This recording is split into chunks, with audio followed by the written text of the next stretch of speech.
Hi, MTA runners. This is Jennifer Giles.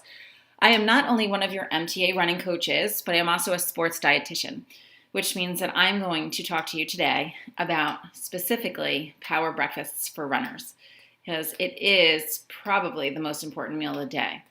They all are pretty much equally as important, but after you're fasting, and that's what breakfast means, you're breaking the fast from fasting overnight.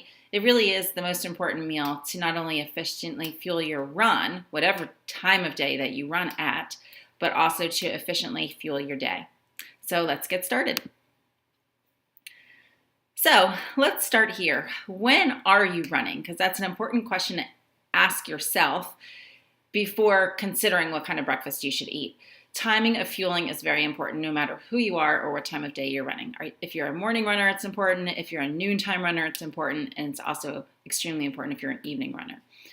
If you're a morning runner, we're going to talk about some ideas about how to split breakfasts, because if you're a super early morning runner, you may need to eat a little bit before your run and a little bit after your run. And that's what I call having a double breakfast or splitting your breakfast. So that's an interesting predicament to be in, but it's something that you should need to experiment with and find something that works for you.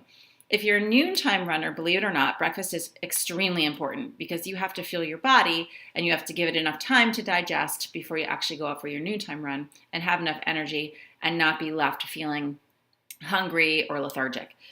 And on the same note, being an evening runner, it's also extremely important because you have to start your day really well fueled and continue fueling throughout the day so that you still have energy later on in the day, hours later, 6 to 8 hours after your breakfast. And we're going to talk about how to do that as well. Okay, so let's start with cold cereal. Cold cereal is an age-old favorite. It's easy. It's in a box. You don't have to cook anything. You pour it in a bowl, add milk, and you're done. So I want to talk about cold cereal a little bit because although it's easy and convenient and you can find some healthy choices, you can also fall into the trap where they're loaded with sugar and preservatives and colorings and chemicals, and those are the ones we want to stay away from. So some guidelines when choosing a cold cereal, and two right off the bat are high fiber. You want a high fiber cereal because that's going to slowly release the carbohydrates into your bloodstream, instead of a low fiber cereal, which will actually absorb really quickly. You don't want quick absorption for breakfast because what happens is you get a blood sugar spike and then a blood sugar dip, and that will not fuel your run very efficiently, especially if it's going to be a longer run. Second guideline I would recommend you is to stay really less than 6 grams of sugar per serving per whatever cereal you're going to choose. Serving size is key. Some cereal boxes recommend that a serving size is a cup. Some serving size are half a cup. And as we know, we typically pour 1.5 cups to 2 cups of cereal in a bowl. So you have to calculate how much sugar you're actually consuming, despite what's on the label. It takes a little bit of math, so we got to add it up. But there are some healthy options out there, and I would suggest that you read your labels and find out what not only something that you like, but also something that's healthy and that's going to provide your body with nutrition. There are some cereals out there, say, I'll give you an example, Rice Krispies. It sounds pretty healthy. There's no food coloring in there. It's really low in sugar. It's not so high in fiber, but if you get the brown rice, they're not called Rice Krispies, but brown rice puffs or whatever they're called, they're a little bit higher in fiber. They're still not providing your body with a lot of nutrients. There are some enriched vitamins and minerals that are in there, which means they add them synthetically afterwards, but we're not getting a natural source of vitamin and minerals in cereals like that. A lot of them are very, very processed.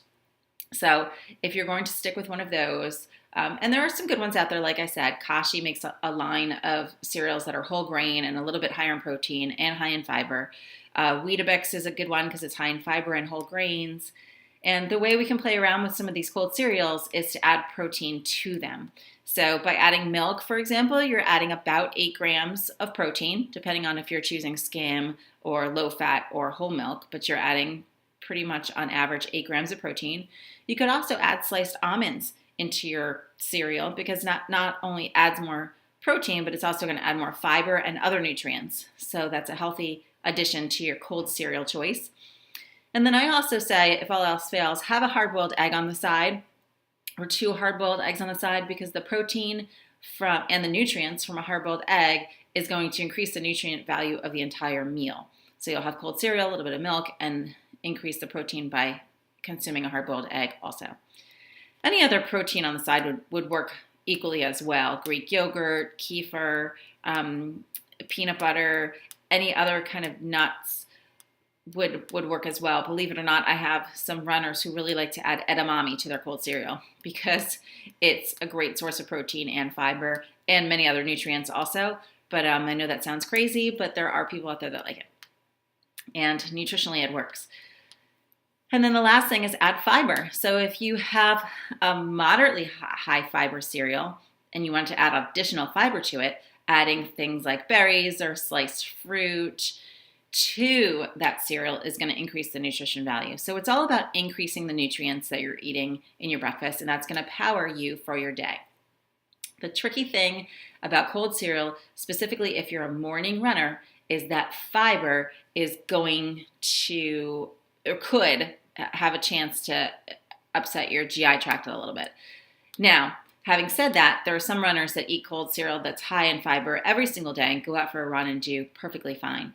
But there are some runners that fiber and that slow digestion of food sitting in their GI tract can increase the chance of GI upset. So this is the very first thing we're going to talk about, and it's going to come up over and over and over again, but I want you all to be aware that nutrition is so personal and different things work for different people. And some people do great with cold cereal, and some people can't ever even have one piece of cold cereal before they go out on a run.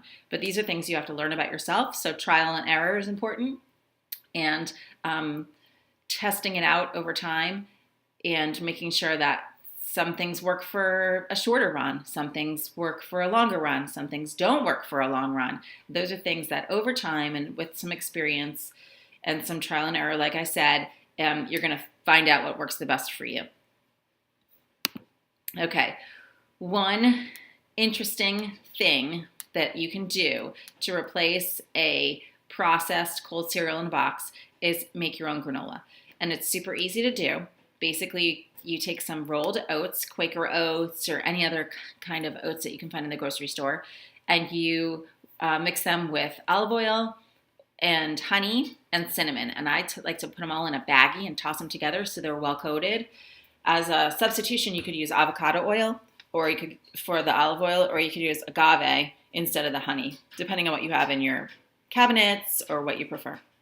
And once they're all tossed and coated, I spread them on a baking sheet, like a cookie sheet or a baking sheet, and you toast them in the oven, about 350, 375, until they're lightly browned. And you may have to stir them a time or two just to get all the sides of the oats toasted.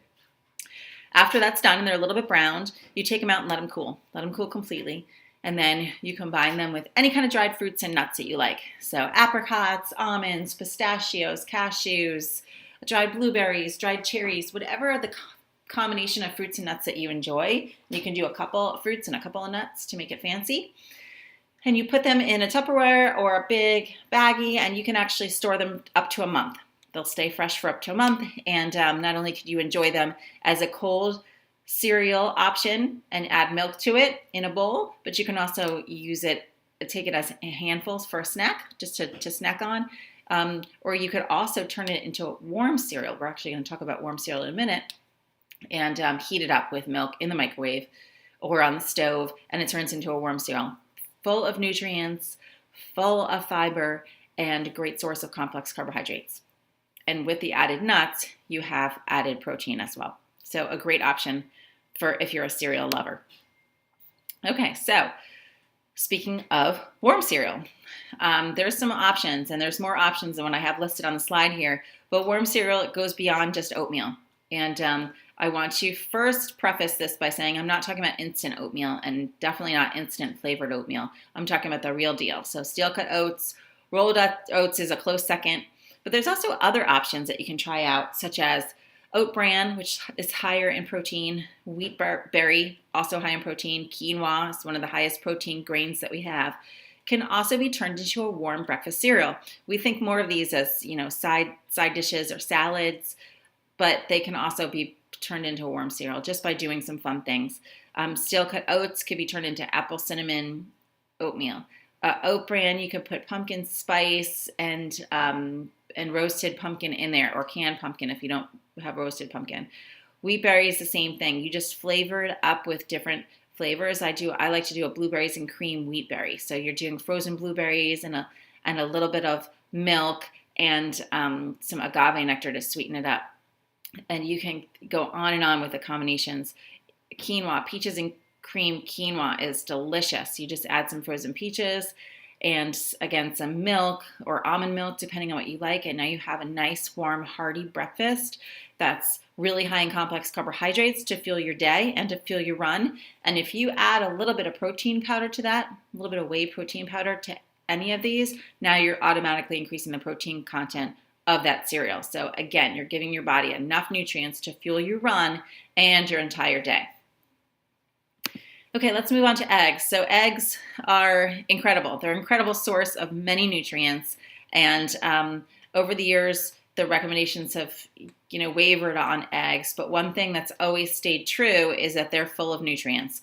And as far as running goes, they're going to fuel your muscles and help you prepare for a run and even help you recover from a run. And they're a great source of protein as well.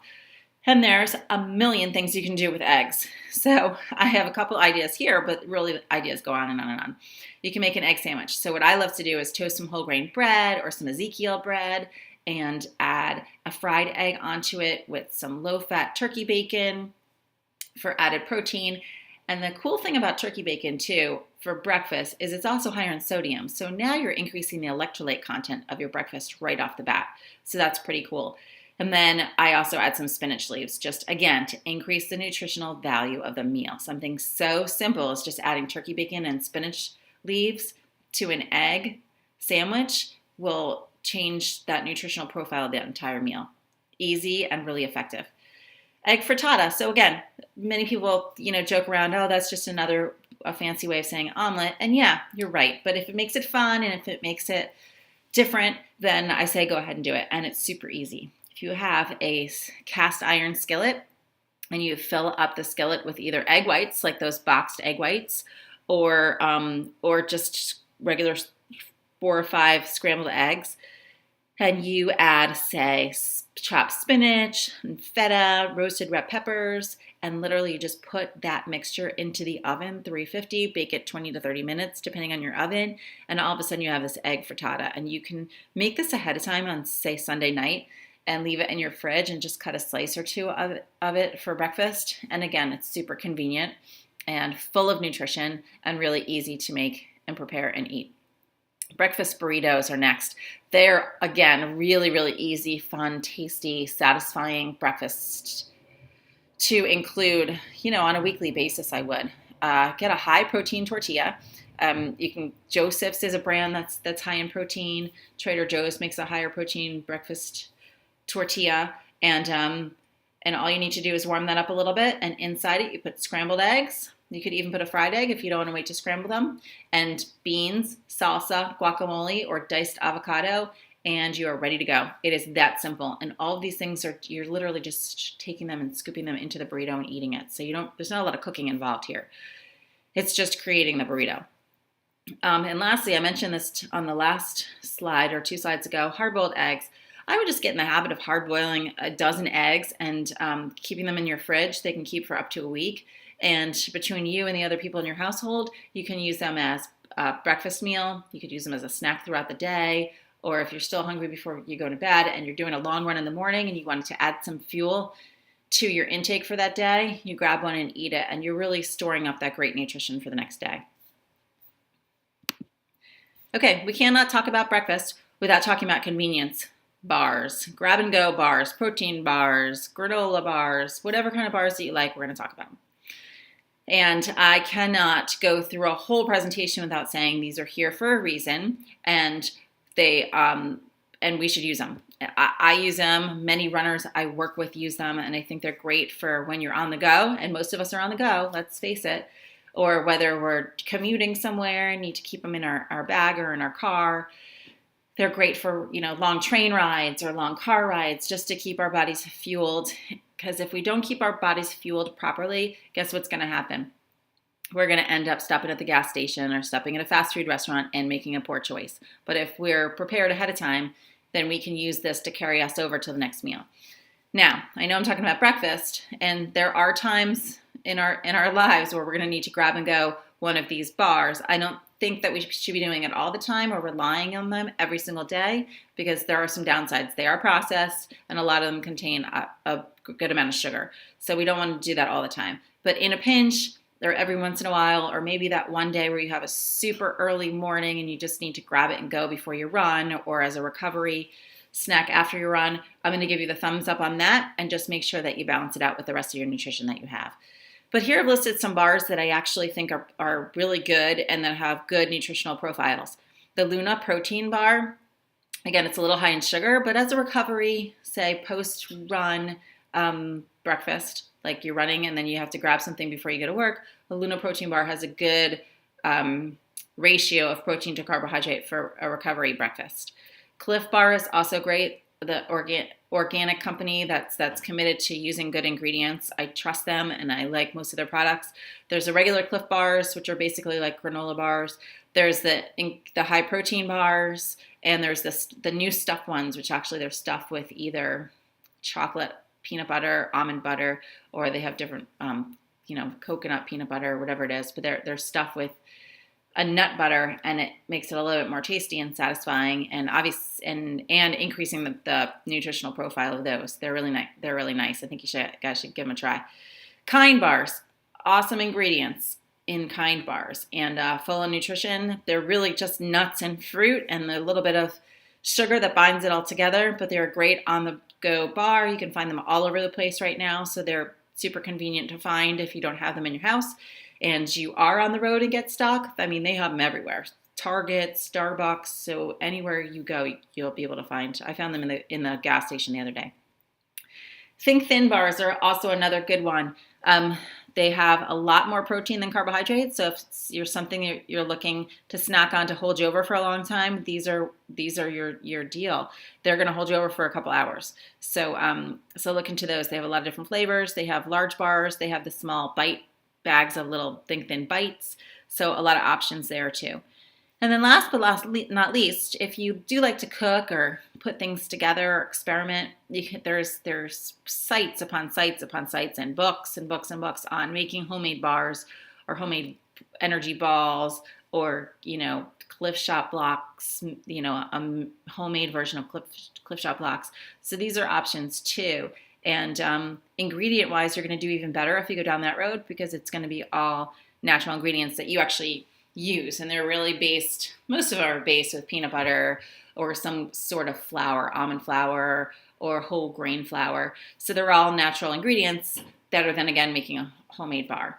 It's going to take you a little bit more time, but just like the homemade granola, the homemade bars you can make ahead of time and put in an airtight Ziploc bag or Tupperware, and you can keep them for a while too. So that's a good option as well. And a great thing to grab and go as a breakfast, because it really is just like homemade granola. Next up, smoothies and yogurt. Okay, so there's nothing faster than grabbing a yogurt or making a smoothie. Really, it's putting it into a blender and you're done. And there's also nothing better than a smoothie in terms of nutritional value, especially for a breakfast, because you can get in some great source of protein if you're using Greek yogurt, or if you're using kefir, or if you're using a whey protein powder. Right off the bat in the morning, you're getting 20 grams of protein, which is awesome. You're also getting a complex source of carbohydrate, because dairy, yogurt, kefir is a good source of carbohydrate as well. It's not a grain and it's not a bread or anything like that, but yogurt, believe it or not, is both protein and carbohydrate. So you're killing two birds with one stone. Great way to start off your day. And then if you add fruit or granola on top of it, or if you're using some more exotic berries, or say if you're using acai or blackberries or something that you wouldn't normally have, say in season, but you're using them frozen, now you're increasing the nutrient profile of the breakfast that you made. And that is what the name of the game is. So smoothies and or yogurt is a great way to start your day. And it's also a great way to fuel your run if you're a morning runner. I know runners are really afraid of dairy, because sometimes when you have dairy, people associate dairy with GI upset. But believe it or not, yogurt is super high in anti-inflammatory properties, and they're really good for gut health. So they actually coat your GI tract and increase the integrity of your GI tract, specifically your intestines, and they have that slow absorption into your bloodstream. So they really regulate your blood sugar really well and prepare you nicely for a run, especially for if you're doing some kind of long distance run with even speed intervals in them. They're going to maintain your blood sugar for a long time. So I say give it a try. Okay, and now we're going to talk about breads and pancakes, because again, convenience. There's nothing more convenient than, besides grabbing a yogurt or making a smoothie, than grabbing a bagel, say either at a deli or if you are on the run or in a breakfast place and there's nothing super, super healthy to eat. So a bagel may be your only option if you're meeting friends after your run, let's say. It's easy. Make sure it's whole grain. White bagels tend to be really processed and refined, and they will spike your blood sugar pretty fast. If you do happen to get stuck with just a white bagel, I would add either some cream cheese to it or some peanut butter, almond butter, another nut butter to it, just to slow down the absorption of that large amount of carbohydrate, because bagels are really thick source of bread carbohydrate, and they can spike your blood sugar really quickly. But another nice option if you're going down the bread carbohydrate pancake breakfast road is the high protein pancakes. There's a lot of companies that are coming out with high protein pancake mix right now. My favorite is called Kodiak Cakes. Really easy to find. They're in a lot of grocery stores right now, but you can also find them pretty easily on Amazon. You can find everything on Amazon, but they're being sold on Amazon right now. And you can make them into waffles too. So you can make them into pancakes or waffles. There are even recipes on the side of the box for muffins and banana breads and all that kind of stuff. But they'll pack a higher punch of protein than regular pancakes. And that's the problem with regular pancakes, is regular pancakes are really just flour and obviously oil and eggs. But it's a lot of carbohydrate, and we usually douse them with some kind of maple syrup or, fruit syrup of some sort, and it's a lot of carbohydrates. So what's going to happen is your blood sugar is going to spike, and then say for some reason if you do go out for a run, you're going to get a blood sugar dip in the middle of that run, and you're not going to be able to finish it, and you're definitely not going to be able to feel good finishing it. So I would suggest high protein pancakes, and if you're going to do pancakes, I would rather you do pancakes after your run versus before your run. They're definitely a better recovery breakfast than they are a preparatory breakfast. So keep that in mind. And then the other thing you could do is if you have pancakes, whether you have high protein pancakes or not, is use the pancake as your egg sandwich instead of bread. So as the 2 pieces of bread, put a sandwich in there, because then what you're doing is that might be higher in carbohydrates, but the egg and the turkey bacon inside it will be your protein that offsets that absorption, that really fast absorption. French toast, very similar to pancakes as French toast, but the great thing about French toast is it's coated with eggs. So now you're getting that protein carbohydrate balance. I also love to do a French toast bake, which is instead of just straight up French toast, you cut the bread into cubes. You put it in a glass baking sheet, and then you put the scrambled eggs or the egg white liquids on top of it. Add cinnamon, add a little bit of milk. I add some blueberries and sliced almonds just to increase the flavor, and you bake that for 20 to 30 minutes. 350, 375, and you have a crowd-pleasing multigrain French toast bake, which is something I originally started making for brunches, like when we'd go to run group brunches, and now I start making it for my kids just because everyone loves it so much. So that's a great idea too. And last, a lot of younger runners I work with, they don't have all these fancy tastes or need for French toast bakes, or they don't even have the time to do that. So the easiest thing when you're running outdoors is peanut butter toast. Make a whole grain toast or Ezekiel toast, or even use a whole grain tortilla and just smear some peanut butter on that, or almond butter. Make sure it's natural peanut butter and not peanut butter with hydrogenated oils in it, and run out the door. That's another really, really great breakfast to have before a run, because it's satisfying and it maintains your blood sugar really, really well, and it's going to power your run. And it's not going to be something that you burp up or that's going to cause any GI distress. And there's so many variations of peanut butter toast. You could put peanut butter on a bagel. You could put peanut butter on a mini bagel, which is great for before a race because it's not a whole lot of food, but it's full of nutrition. And there's many different kinds of breads that you can put peanut butter on. I actually, believe it or not, make high protein pancakes, and instead of any syrup at all, I put peanut butter on them because it's just an added source of protein that's going to decrease that absorption of the carbohydrates into your bloodstream. Great for before a run. Okay, so very early in this talk, I talked about 2 breakfasts, which means that very early morning runners have a challenge. And there's no argument here. Everybody will know that most early morning runners run on an empty stomach. And there's not anything inherently wrong about running on an empty stomach, but there are some things you need to be aware of. So the first thing you need to be aware of is most races that we run start in the morning.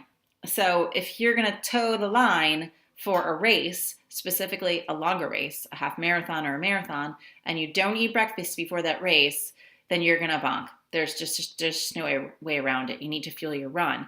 And if you have not eaten breakfast in training months and months and months up to a marathon, then your body's not going to be ready to take in food on race day. So if you're an early morning runner, you need to practice. You don't necessarily need to do it every single run, but once or twice a week, you need to train your GI tract to take in food that early. And the problem is we don't feel like eating when we wake up that early. And I totally understand that because I don't feel like eating that early, 4 or 5 o'clock in the morning either. But this is where the challenge comes in. If you can train your body, and if you can train your body to run a marathon, you can train your body to take in food at 4 o'clock in the morning, for sure. And it doesn't have to be a lot of food. And I have a picture here of bananas with peanut butter because it's really neutral food. Banana and peanut butter, really, really neutral. And it's a small amount. So even if you had just 1 or 2 of these little banana peanut butter bites, it'd be easy to take in. It's not going to make you nauseous or uncomfortable eating something that small in the morning. And it's also going to be a start. It's going to be baby steps of training your body to eat something before a run. Now, I'm not saying you ever have to eat a huge breakfast at 4:30 in the morning before a run. I don't think that's right either. But you just need to start training your body to be accustomed to it. Anything small and digestible before your run is a perfect thing to create, whether it be one of the protein bars we just talked about, or maybe some homemade granola, or a small bowl of warm cereal or cold cereal, or even a small little leftover pancake from the day before with some peanut butter in it, something to start that metabolism running and to fuel your run, whatever run it may be. It's definitely more important if you're going out for a longer run in the morning than if you're going out for a shorter run. If you're going out for 30, 40 minutes in the morning, I would say run on empty. You have enough stores left over from the day before to do that. But if you're running anything over, 75, 90 minutes in the morning, I would say have at least a little something to start that metabolism going. I hope that makes sense. Okay, so we've come to the end of our webinar, and I wanted to thank you for tuning in and listening to some of my ideas. If you have any questions or anything, feel free to email me. And I'm happy to help you out. All right. Happy running, everybody. And eat your breakfast. Bye.